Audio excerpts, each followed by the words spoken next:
Hello and welcome back to Mass Effect 2. Well, you just saw the mod of the week. Nothing fancy, but I replaced the EA logo from this game with EA logo from the first game. Simply copy over the file from the first game and it can be used here. And I like that more than the EA logo from this one. So, yeah. So, last time we finished the tutorial and fought our first boss. It actually went worse than I expected, but then again, this is insanity, so yeah. And we also got a very Microsoftian deal from Cerberus here. Essentially, we can have this fairly impressive piece of technology, which is the Normandy SR2, but it is riddled with spyware, of course. Because why not? Since we don't pay for it, you get spyware, apparently. So let's tour the ship this time around. Probably won't see too much action this time, since we have lots of things to do. As you can see, the SR2 is hilariously huge. It's also orange instead of blue, because Cerberus is orange. Yeah. Welcome aboard, Commander. Hi, who are you? I'm Yeoman Kelly Chambers. I've been assigned as your administrative assistant. I'll manage your messages and help you monitor the crew. And I must say, it's such an honor to work under you, Commander Shepard. Yeah, so another Cerberus mole, I suppose? I handle my own business. I understand. I won't bother you unless it's important. Anything else, Commander? Well, how's the crew? Is there anything I should know? You have unread messages at your private terminal. Joker would like to speak to you on the bridge. Anything else, Commander? Okay. So, who are you again? Do you have a moment to talk? I always have time for you, Commander. What are your responsibilities? I'll keep you notified of any messages or appointments you might have. If any of the crew has important business to discuss, I'll make sure you know. Yeah, that doesn't sound like much. Isn't that the type of task better suited for a VI? Yes, but being your yeoman is just my official role. Unofficially, I observe the crew. Everyone knows how risky our mission is. Many of us may not be coming back. That's a lot of pressure. I have a degree in psychology. I'm good at sensing when people are overly taxed. Okay, that still doesn't sound like much. You make sure the crew's mental health is sound? Yes, I look for warning signs. I listen. It's not a full-time job, and it's most effective when done informally. Yeah, so a Cerberus mole. Good to know. I don't need you analyzing me, Yeoman. Yes, sir. Anything else, Commander? Do you have a moment to talk? I always have time for you, Commander. So, how about the Cerberus thing? This organization has a dark reputation. Do you have any concerns working for them? Not at all. Our methods can be harsh, but Cerberus has noble objectives. We look out for human interests. Advance human technology, save human lives. They're good goals. Not the way you do it. Not by taking people and torturing them. Sorry. It sounds like Cerberus wants to dominate all aliens and put humankind on top. Cerberus looks out for humanity, but that doesn't mean we hate aliens. My sister started a dog shelter, but she loved cats too. I love humanity. I also love Asari, Quarian, Turian, Solarian, Hanar.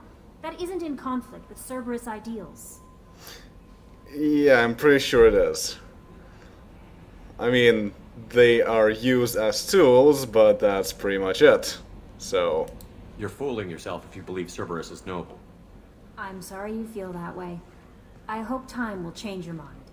Anything else you'd like to talk about? yeah, I'm pretty sure it won't. How do you feel about being assigned to the Normandy? I was handpicked by the Elusive Man to help fight the greatest threat known to humanity. How do I feel? Honored, exhilarated, terrified. But mostly I feel encouraged. Under your leadership, we can't fail. Okay. That'll be all. Yes, Commander. Aha, Renegade.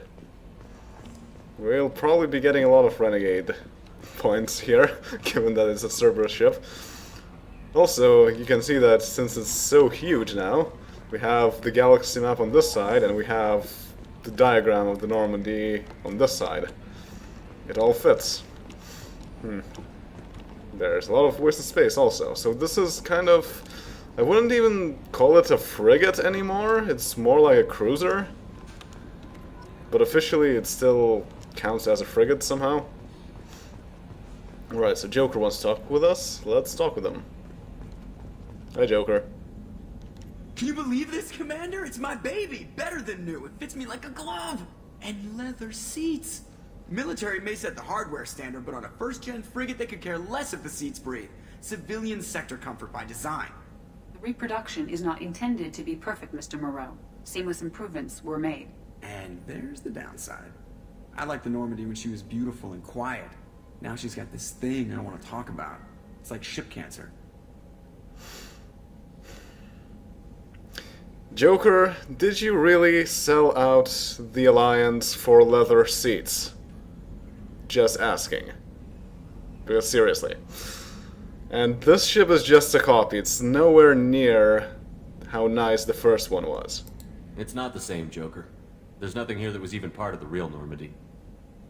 There's us. I have to take what I can get. The last 2 years sucked. You'll see. Even if an AI is spying on us, no way they'll invest this much just to screw us over. It'll be better than the old days. I hope so. I died. Yeah, you were such a downer. But that is a very good point. Oh, flight controls. Edie. Yes, Shepard. So about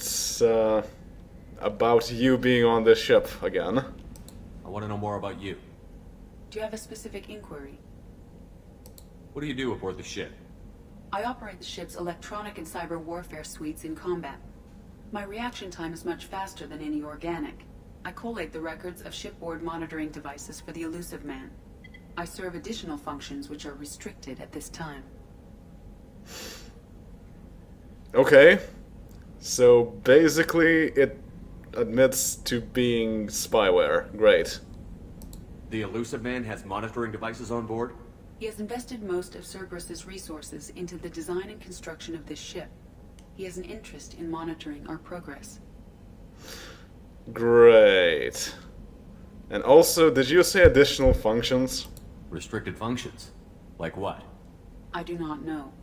Some of my databases are sealed, some of my hardware is kept offline. I assume that when certain unknown conditions are met, those functions will be released to me. Oh great, so it's not just spyware, but it's also a time bomb. Excellent. Cyber warfare means things like viruses, right? In close-range ship-to-ship combat, I can sometimes break through the firewalls of an enemy's internal wireless network. Once I seize control of their systems, I can turn off gravity or air.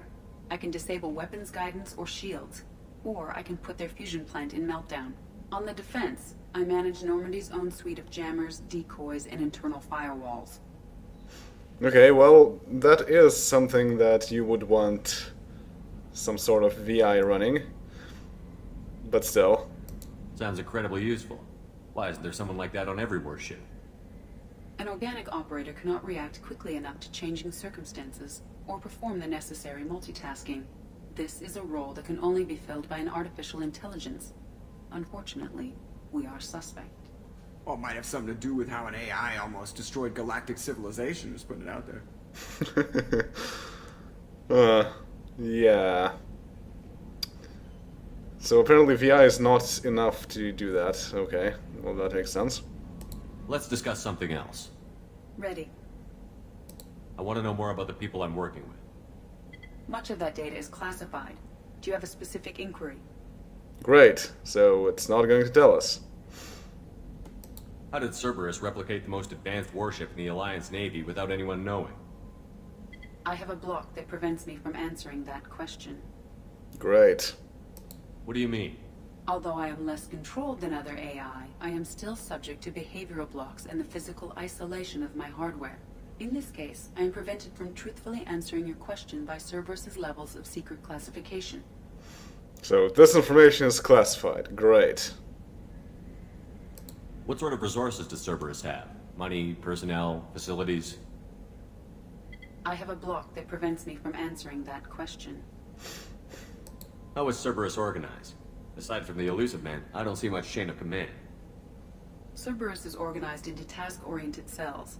Each operates in isolation. Members from one cell cannot recognize the members of another. Each cell's agents are led by a single operator. We are called the Lazarus Cell, which is directed by Operator Lawson. Okay, well at least we got some information out of that. It certainly sounds like a very good structure for a terrorist organization, you know.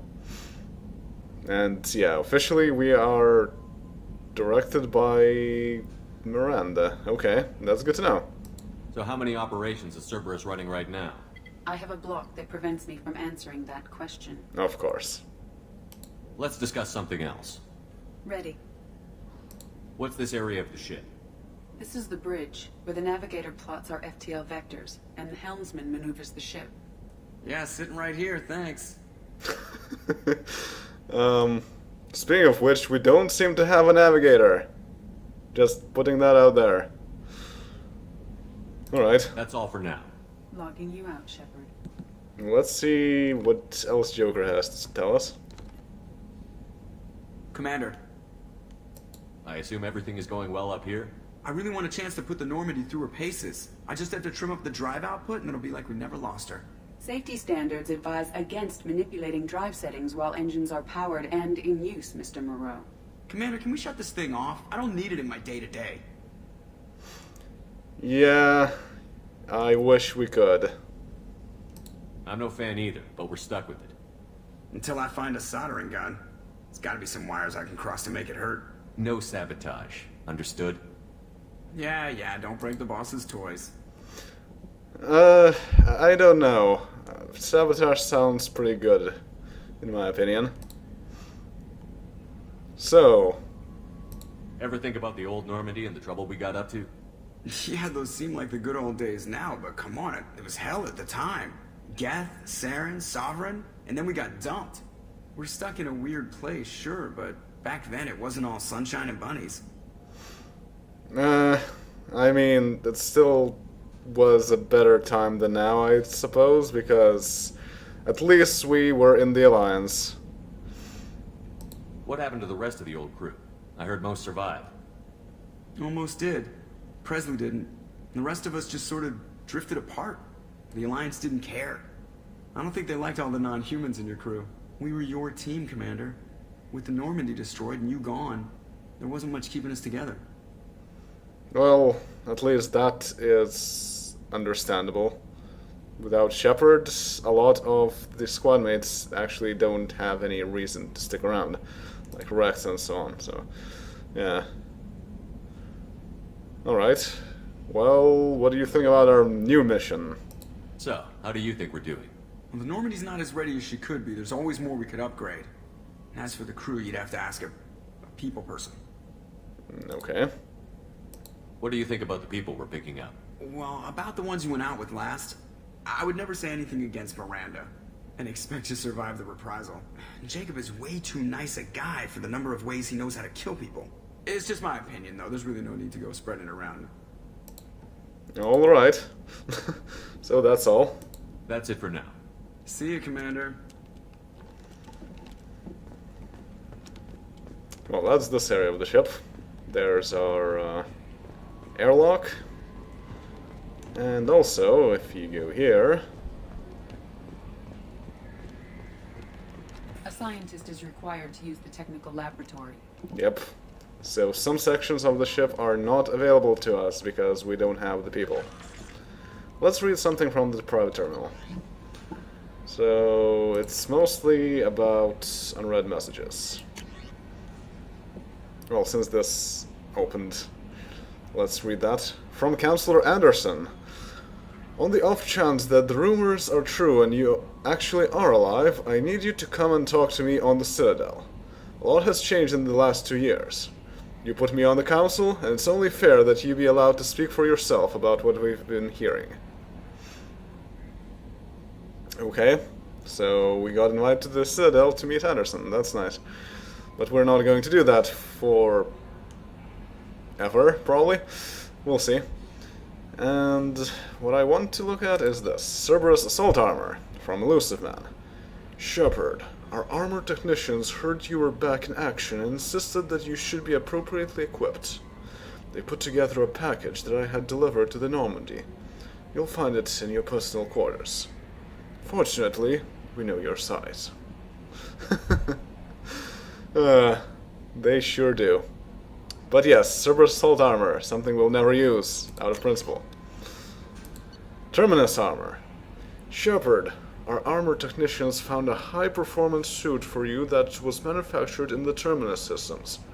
That is to say, it isn't exactly legal in Citadel space.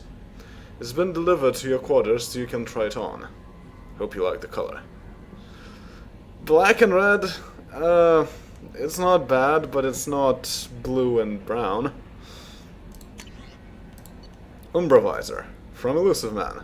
Shepard, I've had a night vision device delivered to the Normandy. The texts say it helps put biotic and omni-tool attacks on target.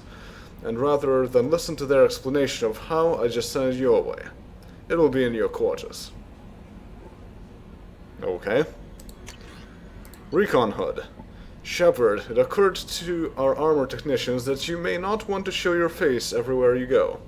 They send by a hood that Cerberus issues to its covert operatives. It has additional microframe functions that you may like. The hood is in your quarters. Sentry Interface Visor. Shepard, our software experts looked over your loadout telemetry and they had a recommendation. A visor with onboard processors that manages your armor's shield strength. I've sent the visor to the Normandy. It will be in your quarters. Yeah, we're already using that. And Arc Projector. Again from the Elusive Man. He keeps sending us messages.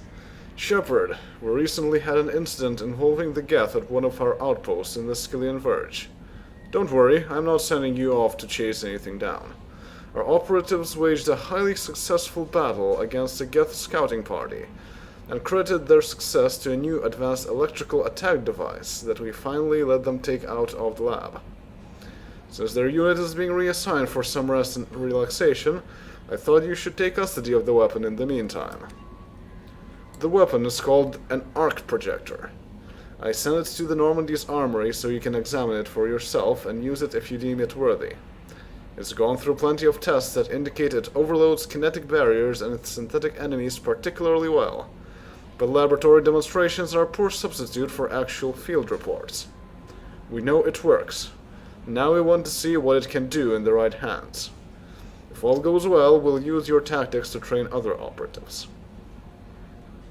Gee, thanks. And that's all. I don't really care much for anything else right now.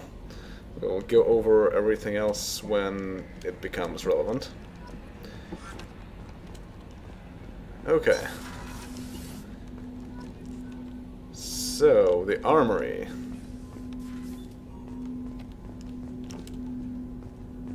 And there's Jacob.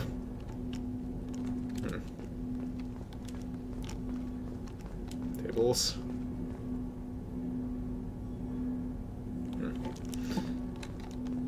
Weapons on tables. That's a lot of sniper rifles. And assault rifles you have there. Oh. And there is the grenade launcher. Huh. What's this area of the ship? This is the Armory, where small arms are maintained and upgraded. Using Omni-Tool, computer-aided design, and manufacturing, we have the capability to manufacture several new models. I don't think it's called manufacturing new models as much as upgrading existing models. But yes, the main thing is that you have the weapons locker here. And you can choose what weapons every person has. So, Shepard has the Shuriken machine pistol and the Predator heavy pistol and nothing else, aside from a heavy weapon, which is right now the grenade launcher. Rapid-fire grenade launcher favored by Bloodpack Warcha mercenaries, capable of taking down multiple enemies with a single well-placed shot, effective against armor, shields, and biotic barriers. We did get the arc projector.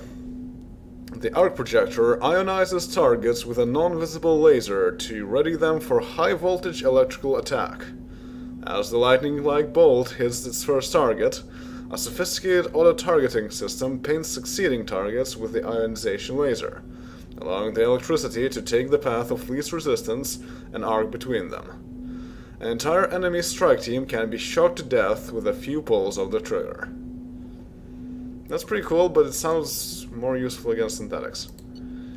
And also M490 Blackstorm Singularity Projector.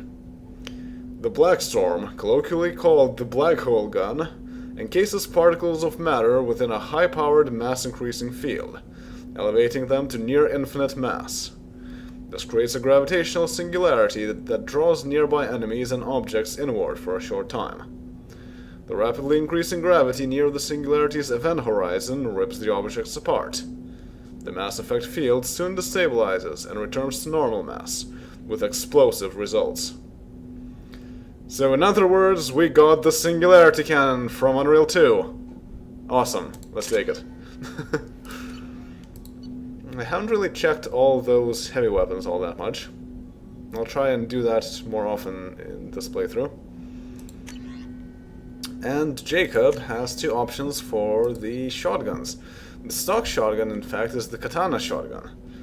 Common military shotgun, deadly at short range, but ineffective at long range. Very effective against shields and biotic barriers, but weak against armor. Manufactured by Ariake Technologies, the katana is a common mercenary weapon and is also popular on colonies with Varren infestations.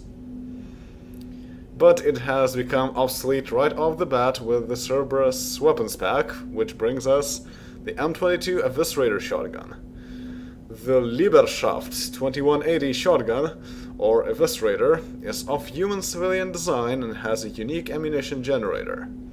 Where most modern firearms shave off chips or pellets from an ammunition block, the M22 shaves off serrated metal wedges designed to fly aerodynamically.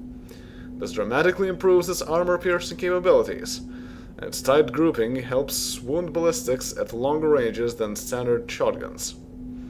This design also violates several intergalactic weapons treaties, so the M22 is not distributed to militaries. So it's sort of a shotgun and a Ripper hybrid? Or a Razorjack? That's an interesting one.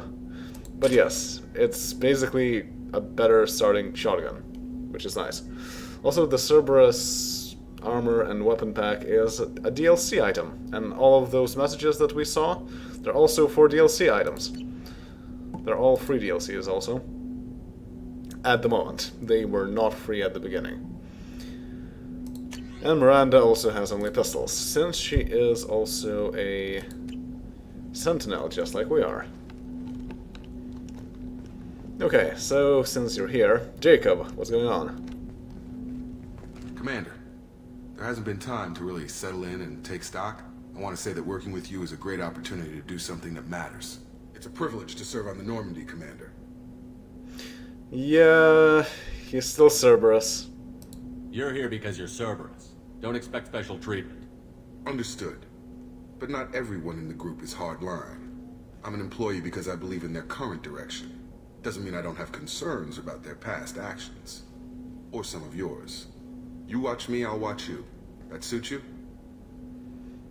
Well, the elusive man did say that he never fully trusted Cerberus, so I guess that's... What has Cerberus done to make you nervous? okay. A lot. They've been called terrorists, and with good reason. Doubt you can find a more checkered past. But if the Collector threat is real, and we do something about it, Cerberus will be remembered differently. Or we'll all be tried and executed. Can't count on people thinking about it as hard as I have. Yeah...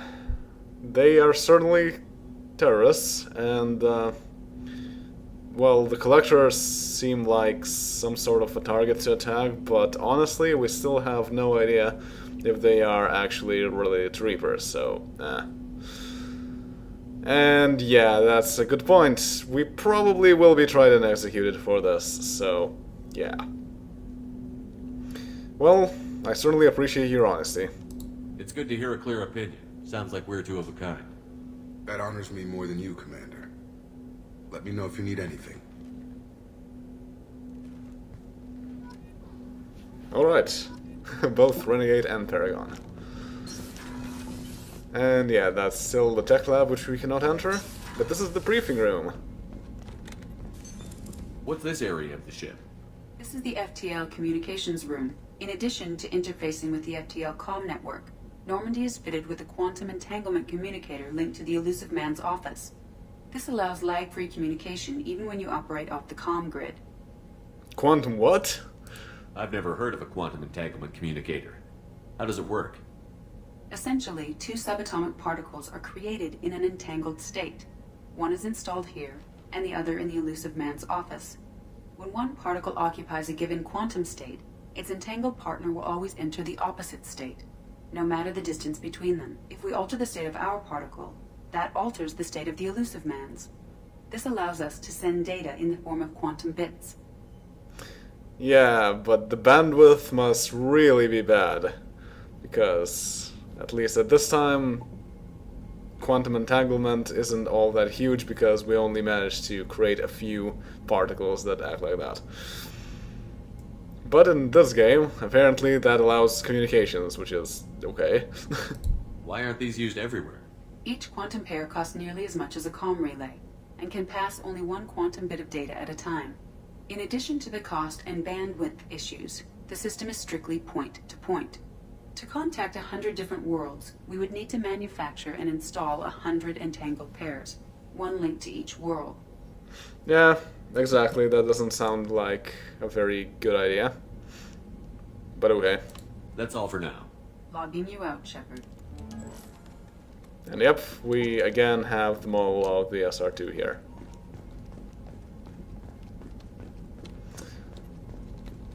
Alright, well, we still have one more person to talk to. We won't talk to everyone. We don't want Commander, to... you received a new message at your private terminal. Yeah. I just want to talk to another person that is quite important. So let's go to the crew's quarters. There's Miranda.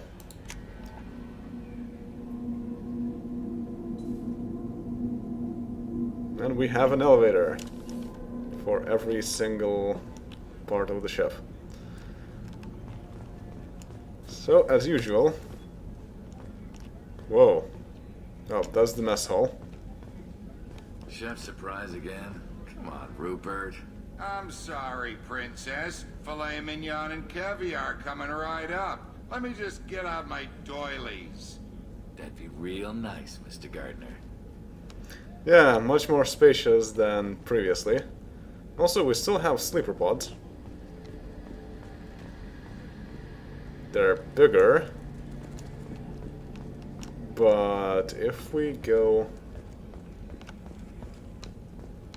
here, we go to the crew quarters.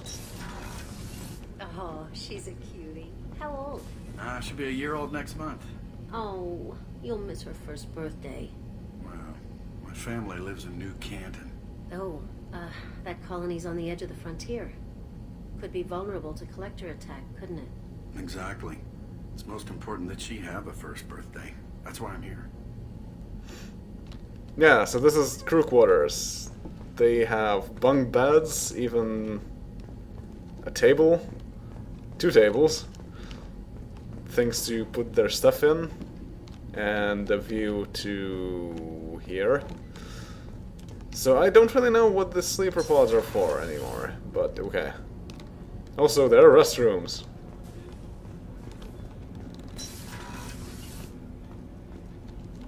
Even a shower. That's very posh of them. But yes, all of these places are also locked. So... yeah, Gardner can stay here for a while. Let's go to the sick bay. And look who's here. Commander Shepard. I watched the Normandy crumble with you on board. It's good to see you alive. So why are you here? I'm shocked. You're serving on a Cerberus vessel now? Surprising, even to me. Yet, here I am. The kind of trauma you endured would have changed most people. But not you, I see. Welcome back, Shepard. So, why? Doctor, you've been with the Alliance for years. Why leave now? After the Normandy was lost, the surviving crew was reassigned. I was stationed at the Mars Naval Medical Center. A very respectable position, but it wasn't on a starship. Colonial military life isn't for you? I've spent most of my life on warships, never knowing what the next mission might bring. I'm used to the hum of engines, the creaking of bulkheads, that subtle vertigo when the momentum dampeners kick in. Life planetside is just too static, too boring. Alright, so why Cerberus? You're not the Cerberus type, Doctor. I don't work for Cerberus. I work for you. On a mission that may be crucial to the survival of the human race. I have faith that your dealings with Cerberus will be ethical. I trust you, Commander. Well, that makes two of us. Because we're also not technically working for Cerberus. We're just using their resources to do stuff against the Collectors, apparently. Okay, so also survival? There's a very good chance this mission will be a one-way trip. Are you prepared for that? I've been through the reclaiming of Shanxi, the Skillian Blitz. We survived the Battle of the Citadel and the destruction of the Normandy together. I've lived a full life. No regrets. I'd like to make sure the crew gets the same opportunity. Well, yeah, honestly, this mission doesn't sound as dangerous as dealing with Sovereign was. So, yeah. I'll see you later, Doctor. Commander. So yeah, basically, we have two people from the first game. The Doctor and the Joker. And also... Access to the AI core is restricted. Yep. What's this area of the ship? The sickbay. It is equipped to provide short-term emergency care. In the event of critical injury, personnel must be transferred to a fully equipped medical facility. Yep. Okay, well, while we're here, let's also go talk to Miranda.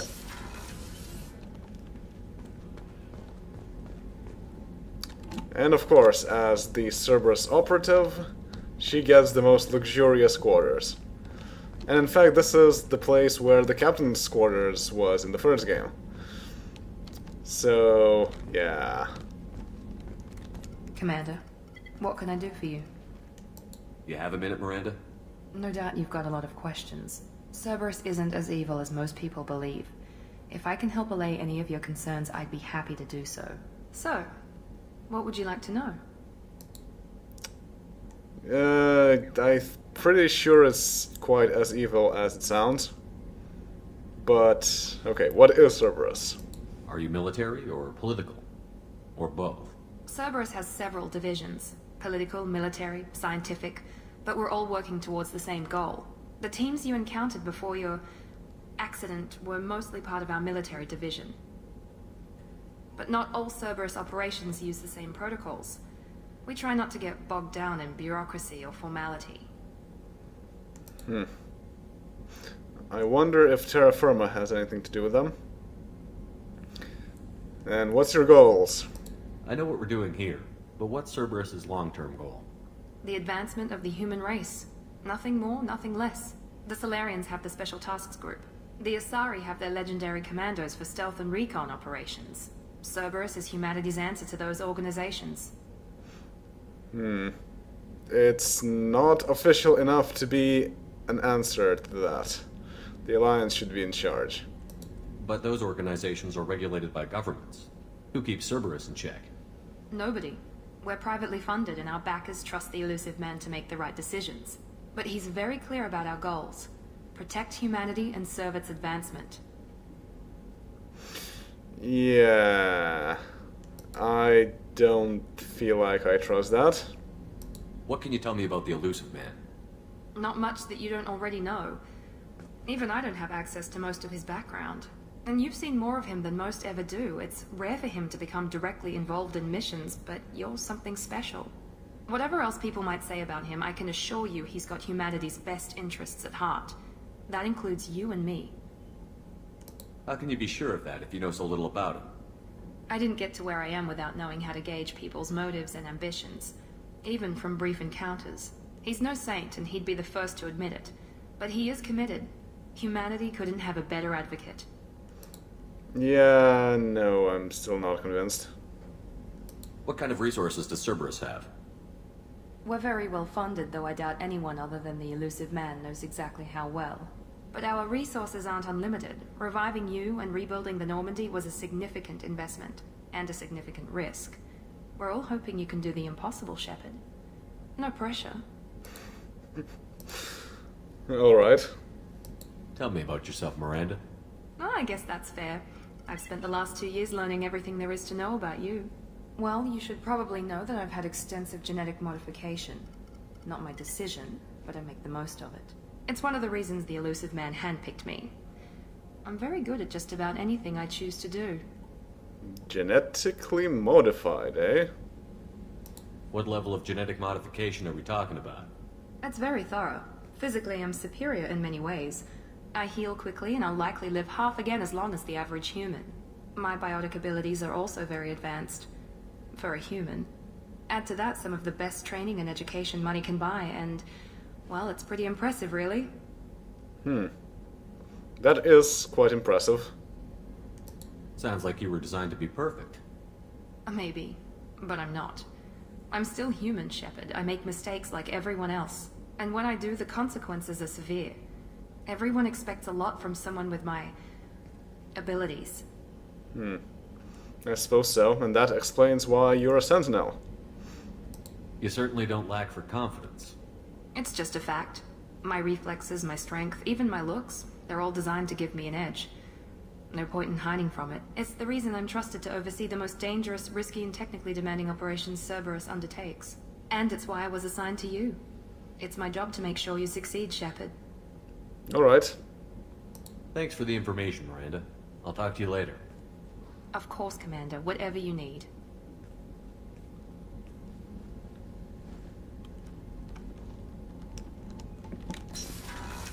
One point also when talking to Miranda is to always make sure you close the door, because if you don't, then all the cutscenes show Shepard just standing in the door with the door open to the mess hall, which is really silly. But okay, so we are done here. Except for the captain's cabin. I won't go through that too much. Well, there isn't really much to go through anyway. What's this area of the ship? This is the commanding officer's quarters. It's larger than the quarters of other warships I've served on. This is a Cerberus vessel, not an Alliance warship. Accommodations have been made for personal taste.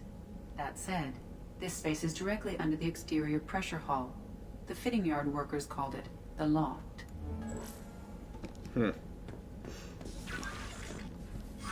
So yeah, our quarters are even more posh.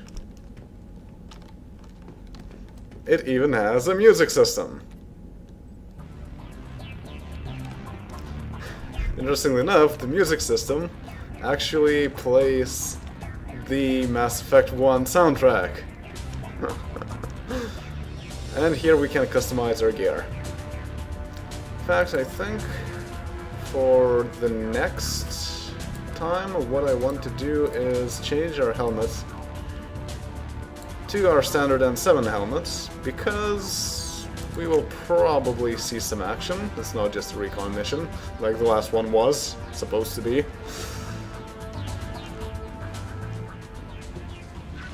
And it's the same private terminal here. We have another model of the Normandy, and we can view achievements, which I'm not going to do because it's spoilers. And we have an aquarium. And this, in fact, is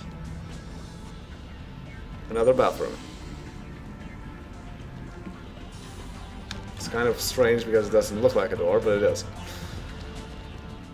Yeah, Okay, so next time we'll go do something. Notably, if we look at the journal, we have the general mission Stop the Collectors. Cerberus has determined that an alien race called the Collectors is attacking human colonies. They are assembling a team to stop this threat to humanity. But our only goal is assemble a team. Using the Elusive Man's dossiers, assemble a team of experts to fight the Collectors. So basically, we don't know where the Collectors are. So in the meanwhile, we're just taking people to our mission. And we have some dossiers. Master Thief, Veteran, there's Citadel of the Council. So we can go to the Citadel and talk to people there. The Professor, the Warlord, Archangel, and the Convict.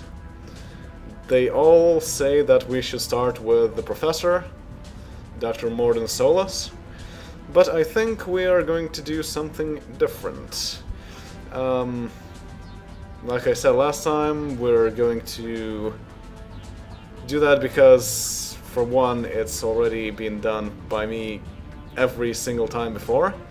And also, our current build isn't that great, because the Professor obviously is not a soldier.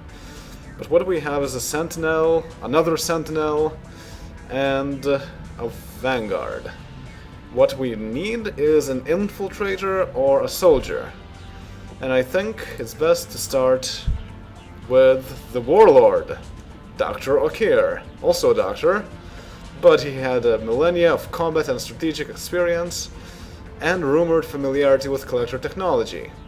A brilliant and brutal Krogan warlord who fought in the Krogan rebellions, Dr. Okir has become obsessed with saving the Krogan people from the Genophage and is believed to have contacted the Collectors in an attempt to gain technology to that end. He is currently in a Blue Suns camp on Corliss, though the nature of his relationship with the mercenary group is unknown. So yes, we can get a Krogan. Which is great, because it will probably be either a vanguard, just like the last one that we had, or a soldier, or maybe an infiltrator. Either way, someone with combat experience, and that's exactly what we need right now. Also, let's go read a single codex entry and be done with that for today. Since we learned about Cerberus, let's see what the official entry of Cerberus is. Immediately following the First Contact War, an anonymous extranet manifesto warned that an alien attempt at human genocide was inevitable. The manifesto called for an army, a Cerberus, to guard against invasion through the Charon Relay. Derided as survivalist rhetoric written by an elusive man, the manifesto and its anonymous author soon fell off the media radar. But in 2165, terrorists stole antimatter from the SSV Geneva. The sole figure arrested named his sponsor Cerberus. Throughout the 2160s and 2170s, alleged Cerberus agents assassinated politicians, sabotaged starships bearing Ezo, and conducted nightmarish experiments on aliens and humans. Denounced as human supremacist, Cerberus calls itself human survivalist. Counter-terror experts speculate Cerberus may have changed leadership with its recent shift to stockpiling ships, agents, and weapons. Whether he, she, or they, the elusive man hides his finances hidden behind shell companies. Few doubt he will kill anyone attempting to expose him. Yeah, so as you can see, when we have a non-biased opinion of Cerberus, we can see that they are indeed a terrorist organization. A terrible one at that. They're human supremacists, and so on and so forth. Destroyed human colonies also. So, not the best people to work with. Also, that's the Cerberus logo right there. But yes, so that will be all for now. And next time, we'll actually go and do some adventuring. Later.